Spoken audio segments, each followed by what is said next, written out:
El deseado de todas las gentes. Capítulo 2. El pueblo elegido. Durante más de 1000 años, los judíos habían esperado la venida del Salvador. En este acontecimiento habían cifrado sus más gloriosas esperanzas. En cantos y profecías, en los ritos del templo y en las oraciones familiares, habían engastado su nombre. Y sin embargo, cuando vino, no le conocieron. El amado del cielo fue para ellos como raíz de tierra seca, sin parecer en él ni hermosura, y no vieron en él belleza que lo hiciera deseable a sus ojos. A lo suyo vino, y los suyos no le recibieron. Sin embargo, Dios había elegido a Israel. Lo había llamado para conservar entre los hombres el conocimiento de su ley, así como los símbolos y las profecías que señalaban al Salvador. Deseaba que fuese como fuente de salvación para el mundo. Como Abraham en la tierra donde peregrinó, José en Egipto y Daniel en la corte de Babilonia, había de ser el pueblo hebreo entre las naciones. Debía revelar a Dios ante los hombres. En el llamamiento dirigido a Abraham, el Señor había dicho: «Bendecirte he, y serás bendición, y serán benditas en ti todas las familias de la tierra». La misma enseñanza fue repetida por los profetas. Aún después que Israel había sido asolado por la guerra y el cautiverio, recibió esta promesa: «Y será el residuo de Jacob en medio de muchos pueblos, como el rocío de Jehová, como las lluvias sobre la hierba, las cuales no esperan varón, ni aguardan a hijos de hombres». Acerca del templo de Jerusalén, el Señor declaró por medio de Isaías: «Mi casa, casa de oración será llamada de todos los pueblos». Pero los israelitas cifraron sus esperanzas en la grandeza mundanal. Desde el tiempo en que entraron en la tierra de Canaán, se apartaron de los mandamientos de Dios y siguieron los caminos de los paganos. En vano Dios les mandaba advertencias por sus profetas. En vano sufrieron el castigo de la opresión pagana. A cada reforma seguía una apostasía mayor. Si los hijos de Israel hubieran sido fieles a Dios, Él podría haber logrado su propósito honrándolos y exaltándolos.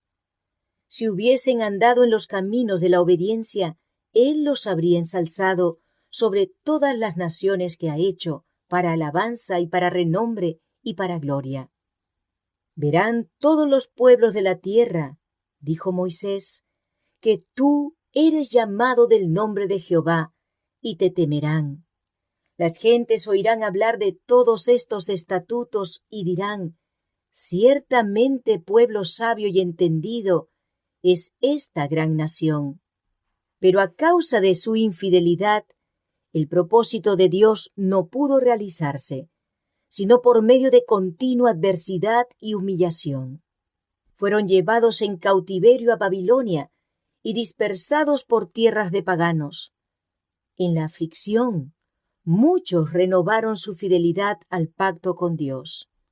Mientras colgaban sus arpas de los sauces y lloraban por el santo templo desolado, la luz de la verdad resplandeció por su medio y el conocimiento de Dios se difundió entre las naciones. Los sistemas paganos de sacrificio eran una perversión del sistema que Dios había ordenado, y más de un sincero observador de los ritos paganos aprendió de los hebreos el significado del ceremonial divinamente ordenado, y con fe aceptó la promesa de un Redentor. Muchos de los sacerdotes sufrieron persecución. No pocos perdieron la vida por negarse a violar el sábado y a observar las fiestas paganas. Al levantarse los idólatras para aplastar la verdad, el Señor puso a sus siervos frente a frente con reyes y gobernantes, a fin de que éstos y sus pueblos pudiesen recibir la luz. Vez tras vez, los mayores monarcas debieron proclamar la supremacía del Dios a quien adoraban los cautivos hebreos. Por el cautiverio babilónico, los israelitas fueron curados eficazmente de la adoración de las imágenes esculpidas. Durante los siglos que siguieron, sufrieron por la opresión de enemigos paganos hasta que se arraigó en ellos la convicción de que su prosperidad dependía de su obediencia a la ley de Dios. Pero en el caso de muchos del pueblo, la obediencia no era impulsada por el amor. El motivo era egoísta. Rendían un servicio externo a Dios como medio de alcanzar la grandeza nacional. No llegaron a ser la luz del mundo, sino que se aislaron del mundo a fin de rehuir la tentación de la idolatría.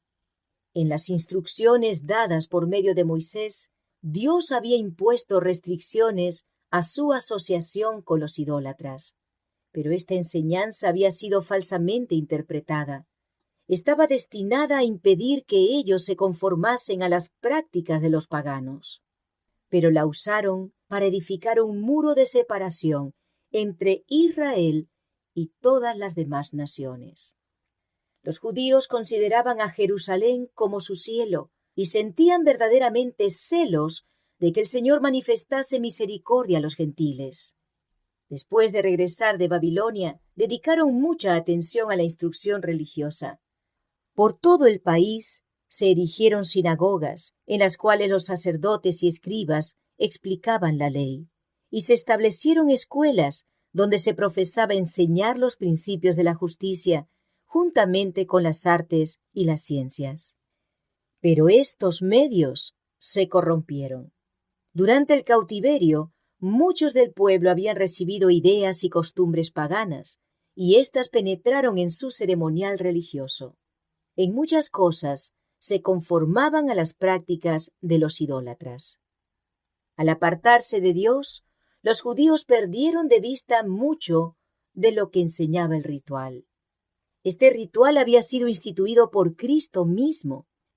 En todas sus partes era un símbolo de Él, y había estado lleno de vitalidad y hermosura espiritual. Pero los judíos perdieron la vida espiritual de sus ceremonias y se aferraron a las formas muertas. Confiaban en los sacrificios y los ritos mismos, en vez de confiar en aquel a quien éstos señalaban. A fin de reemplazar lo que habían perdido, los sacerdotes y rabinos multiplicaron los requerimientos de su invención, y cuanto más rígidos se volvían, tanto menos del amor de Dios manifestaban. Medían su santidad por la multitud de sus ceremonias, mientras que su corazón estaba lleno de orgullo e hipocresía. Con todas sus minuciosas y gravosas órdenes, era imposible guardar la ley. Los que deseaban servir a Dios y trataban de observar los preceptos rabínicos, luchaban bajo una pesada carga.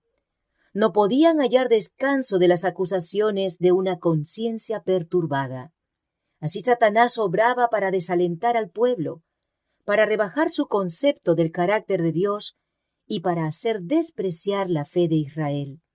Esperaba demostrar lo que había sostenido cuando se reveló en el cielo, a saber, que los requerimientos de Dios eran injustos y no podían ser obedecidos. Aún Israel declaraba, no guardaba la ley. Aunque los judíos deseaban el advenimiento del Mesías, no tenían un verdadero concepto de su misión.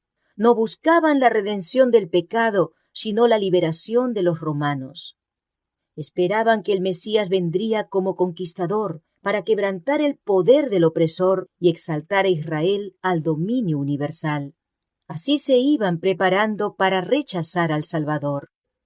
En el tiempo del nacimiento de Cristo, la nación estaba atascando el freno bajo sus amos extranjeros y la atormentaba la disensión interna. Se les había permitido a los judíos conservar la forma de un gobierno separado, pero nada podía disfrazar el hecho de que estaban bajo el yugo romano, ni avenirlos a la restricción de su poder. Los romanos reclamaban el derecho de nombrar o remover al sumo sacerdote, y este cargo se conseguía con frecuencia por el fraude, el cohecho y aún el homicidio. Así el sacerdocio se volvía cada vez más corrompido. Sin embargo, los sacerdotes poseían aún gran poder y lo empleaban con fines egoístas y mercenarios. El pueblo estaba sujeto a sus exigencias despiadadas y también a los gravosos impuestos de los romanos. Este estado de cosas ocasionaba extenso descontento. Los estallidos populares eran frecuentes. La codicia y la violencia, la desconfianza y la apatía espiritual estaban royendo el corazón mismo de la nación. El odio a los romanos y el orgullo nacional y espiritual inducían a los judíos a seguir adhiriéndose rigurosamente a sus formas de culto. Los sacerdotes trataban de mantener una reputación de santidad, atendiendo escrupulosamente a las ceremonias religiosas.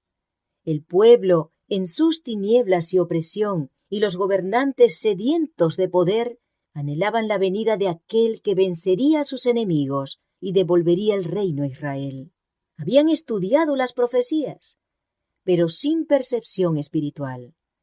Así habían pasado por alto aquellos pasajes que señalaban la humillación de Cristo en su primer advenimiento y aplicaban mal los que hablaban de la gloria de su segunda venida. El orgullo oscurecía su visión, interpretaban las profecías de acuerdo con sus deseos egoístas.